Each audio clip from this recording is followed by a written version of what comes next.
You're about to start training, and if you choose the wrong path, you'll give up in 2 weeks. Pull-up bars or the gym? Many beginners will choose the gym, but there's a catch. You can build muscle and still not be able to do a pull-up in front of the guys. But with calisthenics, it's even more difficult. You can be a great athlete, but still not be able to bench press 100 kilograms. I'll help you choose something that you'll actually do regularly. Calisthenics is training with your own body weight. Push-ups, pull-ups, parallel bars, squats, and later skills such as pull-ups and front levers. The gym is external weight, barbells, dumbbells, exercise machines. Progress is usually simple. Add weight or reps every week. Let's write down each point where one is better than the other. Cost. It would seem obvious here. A horizontal bar can be a tree, a handrail on a bus, or your friend's arm, but you won't find a barbell anywhere except in a gym, and that costs money. A good gym starts at $40 and there's no savings here. But on the other hand, calisthenics requires all kinds of accessories such as resistance bands, elephant legs, etc. I'll make it easier for you by saying that this is not necessary. But without a membership, you won't be allowed into the gym. Either pay or get out. Plus, if you're an introvert or just want to set up a home gym, the prices of exercise equipment will force you to go outside, not only to train, but also to live. That's why it's all the same here. Calisthenics is much more cost-effective. Progress. If you ask in the gym, they'll tell you, obviously in the gym, bro, look at the weights. If you ask on the horizontal bars, they will answer, weights are for show-offs. You can build an Apollo-like body with your own weight. And this is where the war between the two camps begins, where everyone defends not the method, but their comfort zone. Progress is not just about heavy weights and the number of repetitions times 2.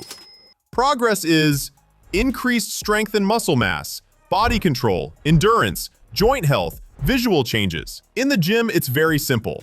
Yesterday you bench pressed 60, today 65. In a month, 80. That's why beginners in the gym progress quickly. The nervous system adapts, technique improves, and weights increase almost every week. Calisthenics can't do that.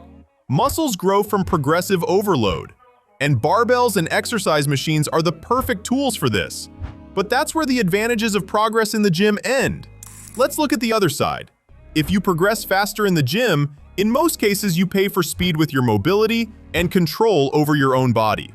Progress in calisthenics is indeed slower because the body quickly gets used to its own weight, and lifting it becomes less of a challenge after 3 to 4 months. You may not even see the results in the mirror, but here's your compensation. You prolong the life of your tendons, make your ligaments stronger than steel rods, and your coordination is pumped up to cosmic levels. And you can use this foundation in other sports. And as a bonus, you get a truly athletic body. But if we compare them head to head and add your ego as a bonus, then in terms of progress, the gym wins by a small margin. Motivation. In the gym, you are carried away by the atmosphere, music, iron, someone nearby lifting more, so your ego gets involved in this party. In calisthenics, it's quiet. The playground, the wind, maybe a few passers-by. No one claps or praises you if you do a swallow. In the gym, you are motivated by numbers. Today, 60 kilograms, tomorrow 65. Your brain gets a dopamine rush. In calisthenics, there are few numbers, so your self-esteem will drop due to the lack of competition. If motivation is really important to you, and only it can give you a kick in the butt, and if other people's opinions about your results are important to you, then your choice is the gym. Injuries. As I said earlier, your mobility disappears when you buy a membership. Because you move less, your arms and legs perform the same exercises, only the weight is added. Calisthenics, on the other hand, offers thousands of different exercises and tricks that will keep your body from stagnating.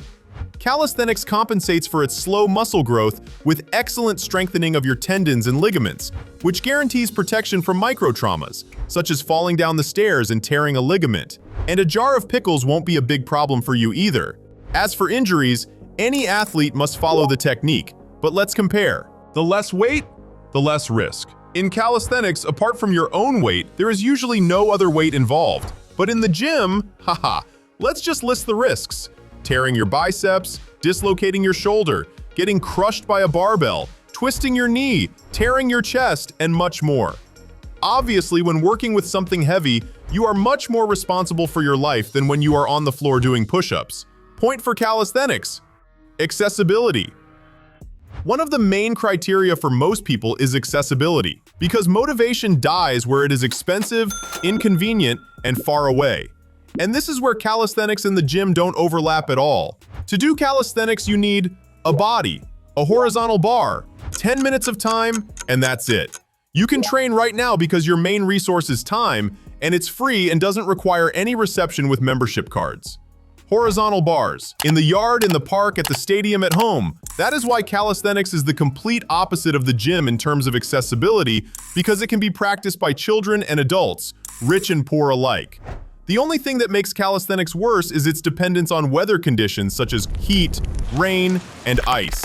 You won't be able to do pull-ups in winter on a slippery horizontal bar at -10 degrees Celsius. At that moment, all motivation evaporates.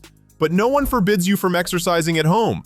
The gym means traveling there and back, opening hours. If you work, study, or live far away, training turns into a whole tour of the city. A beginner at the gym is shy about training, afraid of looking silly, comparing themselves to others. With calisthenics, it's just you and the horizontal bar, and no one cares about you. Definitely calisthenics. Muscle growth. Let's imagine that you are a beginner and have just started your journey from skinny to buff. How long will it take you to become like me with calisthenics and at the gym? The answer is simple. Calisthenics equals years. Gym equals 1 year. You can do pull-ups and push-ups for 5 years. But if there is no progression, instead of Schwarzenegger, you will turn into Bruce Lee. That's not bad either, but we're talking about muscle growth here. Weight training is good because you can adjust the weight, control the load, and progress. Outside, you are a slave to your weight, and until your weight changes, you won't be able to build muscle. And if you can't build muscle, your weight won't change. In the end, if you want to do a chest strip as soon as possible, your choice is the gym. By all accounts, your lazy ass, which still hasn't gotten off the couch, has won. Whether to listen or not is up to you. Do whatever you feel like doing most. I've just told you all the pros and cons.